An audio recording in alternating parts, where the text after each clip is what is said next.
News First, Newsline with Faraz Shauketaly. Good evening and warm welcome to Newsline Zoom. And as always, as we've been telling you, Newsline is using Zoom due to the concerns of the spread of the pandemic CV-19.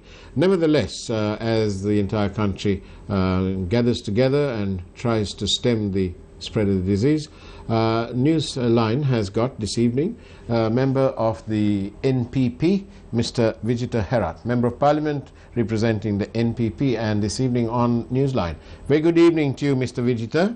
Yes, good evening.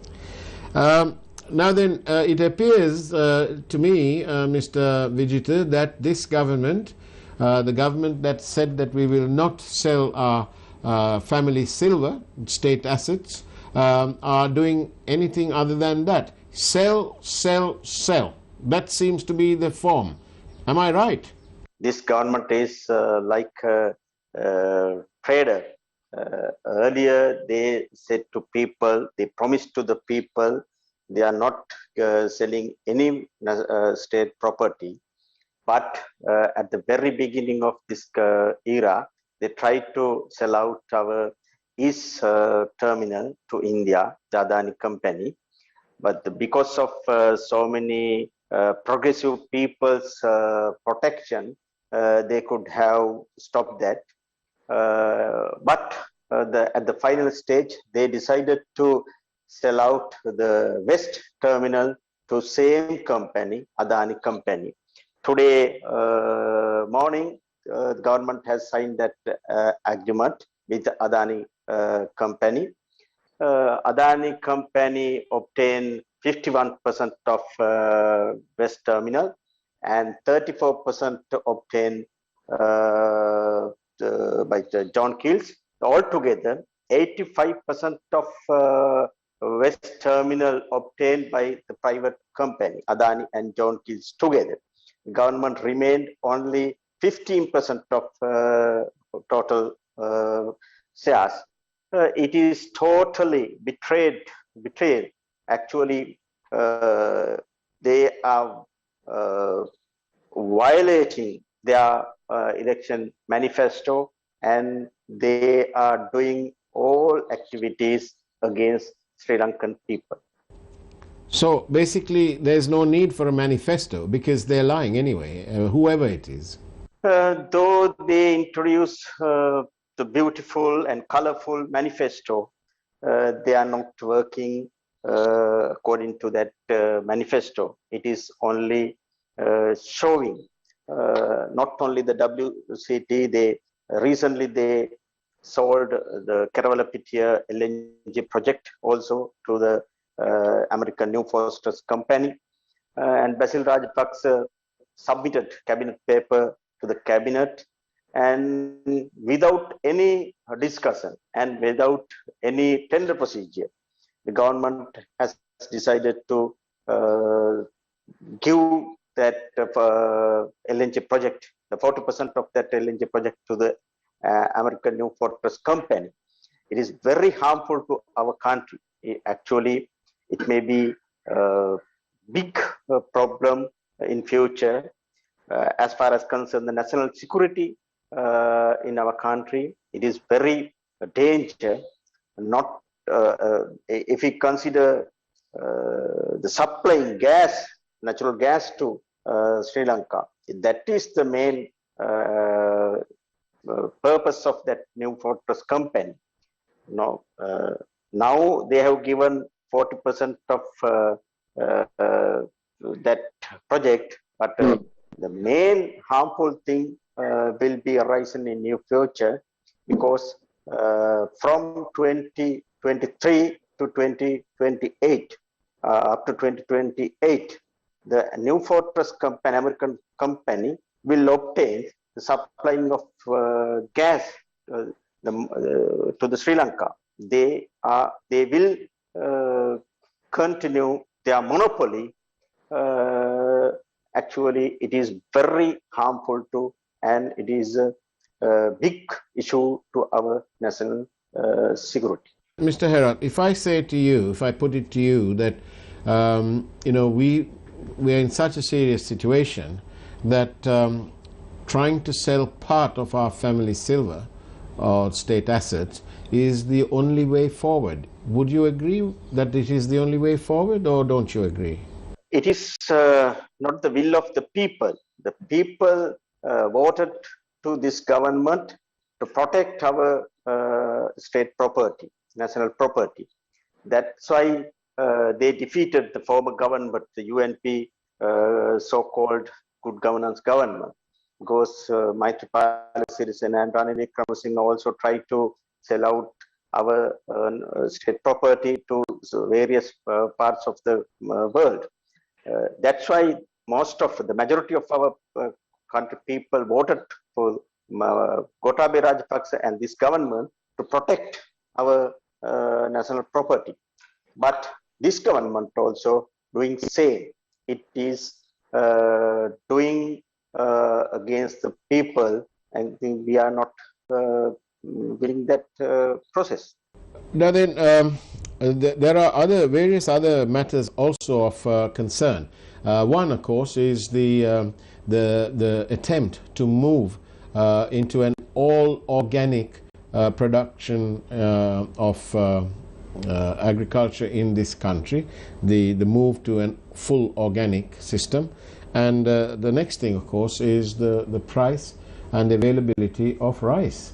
We have the almost unusual happening that the rice owners, the rice millers, are setting the price. They have had an announcement, and they have said we are selling the price at XYZ.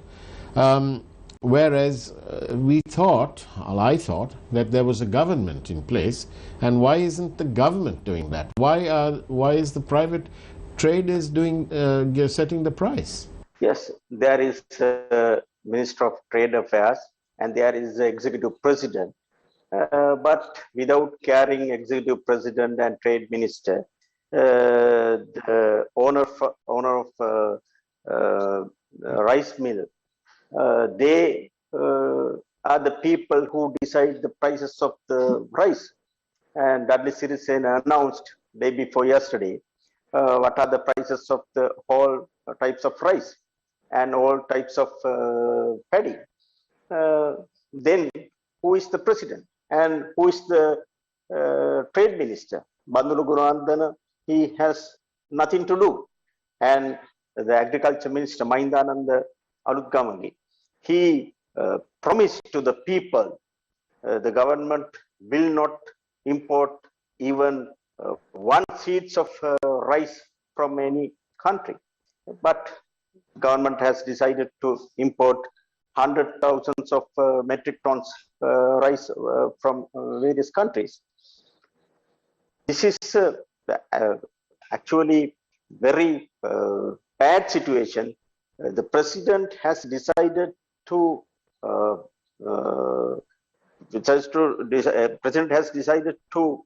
introduce the organic fertilizer to the country immediately. And that was a silly decision. If he has even simple knowledge of agriculture, I think he never takes such a decision. But unfortunately, the president has taken stop to import the chemical fertilizer from various countries, and he told to the other ministers and told to the farmers start producing organic fertilizer within a short period. And they took that decision end of the Yalakanne, and they tried to introduce the organic fertilizer to the Mahakanne. It is very, very silly decision. Because of that reason, the farmers of our country has faced so many difficulties. Now the farmers have no chemical fertilizer and organic fertilizer both. How can they cultivate their next Mahakan? It is very big issue, and 100% sure there may be a big issue within 1 or 2 months in near future. But you say, Mr. Herat, that the President appears not to know, but surely, as we all know, the President comes from a family of landowners based in the Medamuluna area, and they have got paddy fields, and they are farmers or with a farming background. And landowners there. So surely they also understand the intricacies, the finer details of farming. Though he belongs to agricultural family, I think he has no simple knowledge about agriculture. If he had such a simple knowledge about agriculture, he could have not taken such a decision. I think though he belongs to such a family, I think he has no more experience about agriculture. He was an army officer, and according to my knowledge, he has not involved in any agricultural activities in the past. And without that, he has no any knowledge about how to govern the country, how to take decisions of principles, agricultural principles, education principles, health principles. I think he has no such knowledge about all those areas.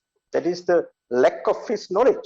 But you don't have to be an expert in everything, and that's why you have advisors and knowledgeable people in in various fields, and therefore there's also a committee appointed by the President for this.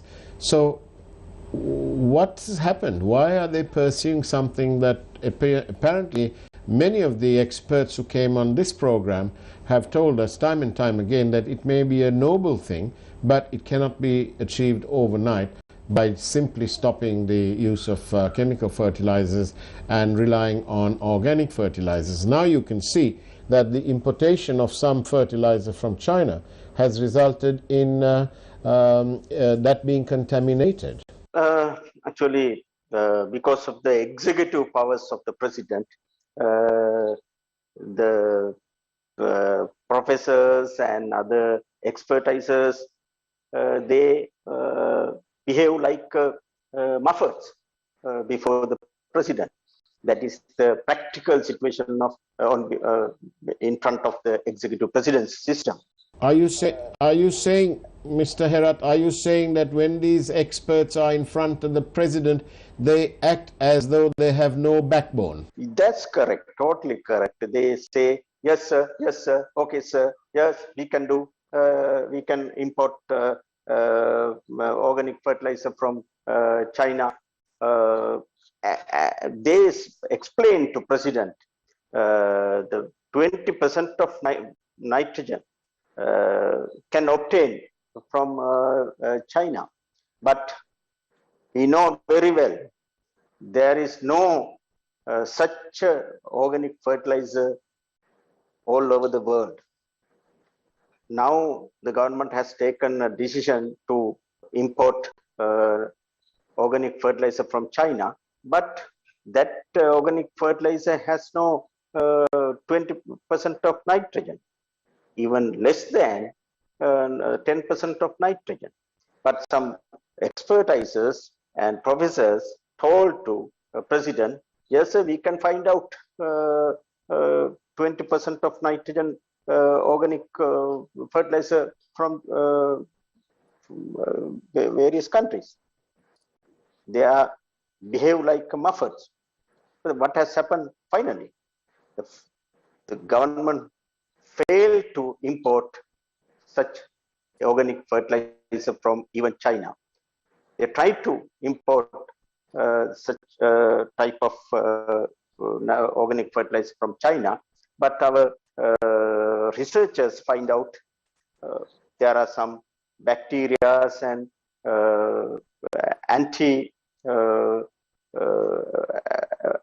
actually the various harmful bacteria and some other kinds of viruses in those fertilizer. Therefore, the government has to stop importing organic fertilizer from China. So it places our food security at risk. Yes, food security at risk, and there may be lack of foods in future. We have to face such a situation in near future. On that serious note, let's go for a quick break and have a peek at this evening's headlines from the News First Primetime News team. We'll see you on the other side of the break. Newsline with Faraz Shauketaly. And welcome back to Newsline Zoom. I'm in conversation with the Member of Parliament representing the NPP, I think better known as JVP.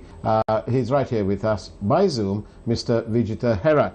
Mr. Herat, it appears to me that Sri Lanka has lots of sort of odd things happening. We had Black Sunday, the Easter bombing attack, and then we have got the black money, which is now trying to be turned into white, according to some sources.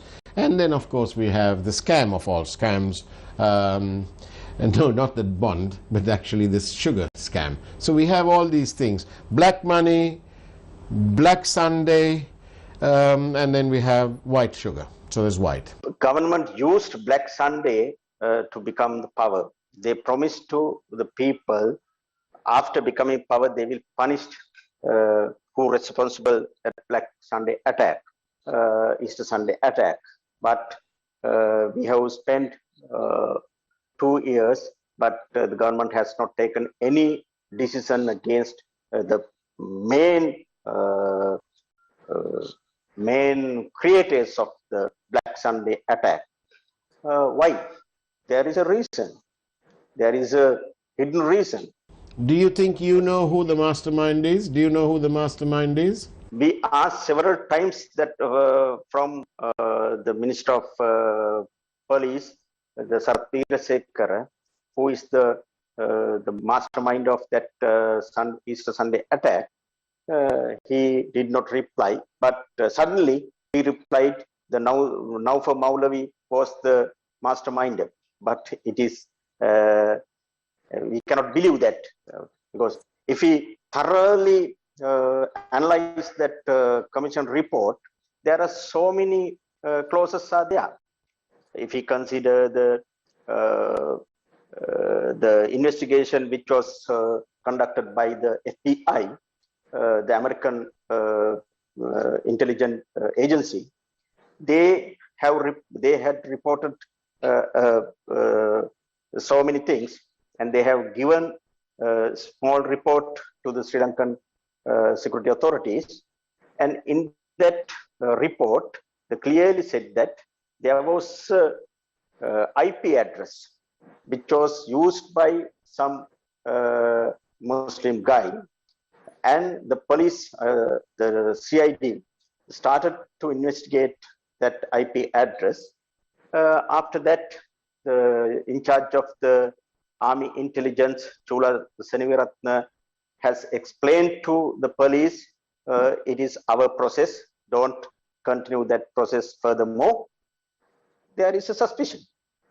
That was the reason the Cardinal Malcolm was asked from President, why that investigation has stopped?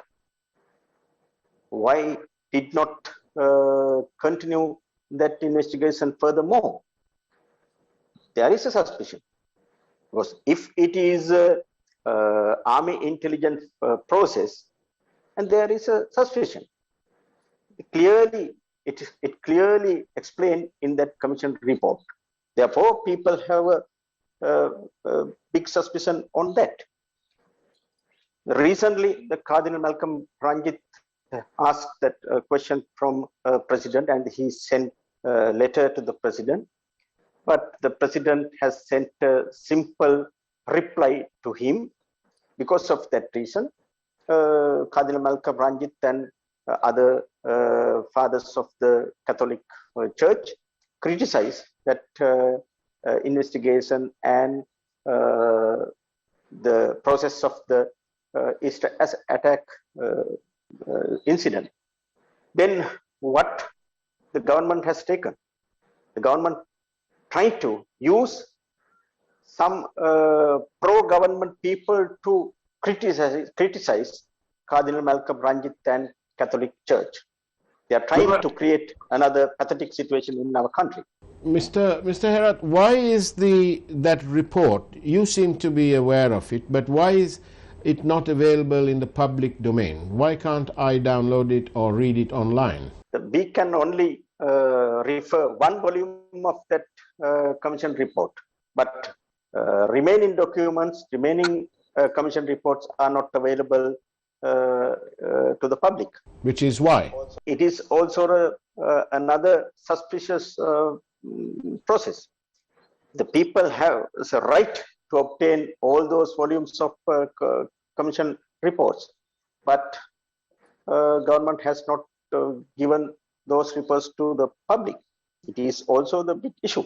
But this whole thing looks like a sort of big, the latest, not the latest, not that, but if it is made into a film, what is happening in Sri Lanka and in terms of our Easter attack looks like it's tailor-made for James Bond, because there are so many plots. This looks like a James Bond film.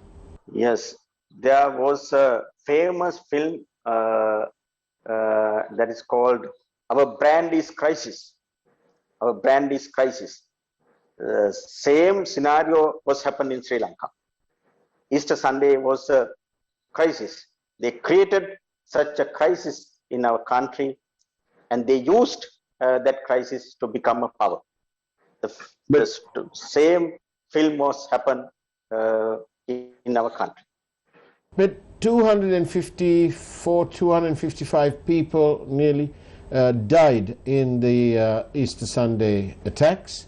The 255 people surviving, family and friends and so on, some of them are suffering to this day, and they've been left with a lifetime of suffering. And are you suggesting then that this government is downplaying the investigation into the Easter bomb attacks? Are they downplaying it? Easter Sunday attack was happened 21st of April in 2019. Now we are in 2021. We have spent 2 years. Actually, it is a long period. If government wants to investigate it genuinely, that government can do it. But we think government aim is not that. Government has not such a objective. They want to take more time. That's why they are not investigating it in a rapid system. They are delaying it furthermore. They want to delay and to say the people, the process is going on, the court procedure is going on, we have to wait more times. That is their tactics. And to the other blackness, which is money, black money. Now, Black money. yes, now black money. They say you can bring your money back here, pay 1%, bearing in mind the standard taxation rate is upwards of 15%, so you get 1%, and no questions asked, you can bring your money back in, and Bob's your uncle, everything's going to be fine. Do you agree? Good move? So many black money using various illegal systems. They want to bring back such money to Sri Lanka, but we think the genuine businessmen will not bring their money to Sri Lanka, and the farmers and fishermen and all producers in our country, they pay tax to the government, and they declared their assets to the government, but they earn their money in a genuine manner. But the government wants to give a chance to the black businessmen and their colleagues to bring their money, to introduce their black money to the market. But I think only few people can do it, but others cannot do it. So Sri Lanka will be known as a laundry then. So Sri Lanka will be a laundry, be laundering money. Yeah, that's right. Now it has happened, already it has happened. Because of that new bill, it will increase furthermore. Now tomorrow, this is the last question, tomorrow we have the Governor of the Central Bank, Mr. Ajit Niwad Cabral, who is launching his short-term policy, his policy document, the roadmap. Do you expect that there will be any positive items which the Sri Lankan people can benefit from in the short term? We have many experience about the Governor of Central Bank, Ajit Niwad Cabral. This is not the first time. He was former Governor of Central Bank. He couldn't introduce the new system to our economy.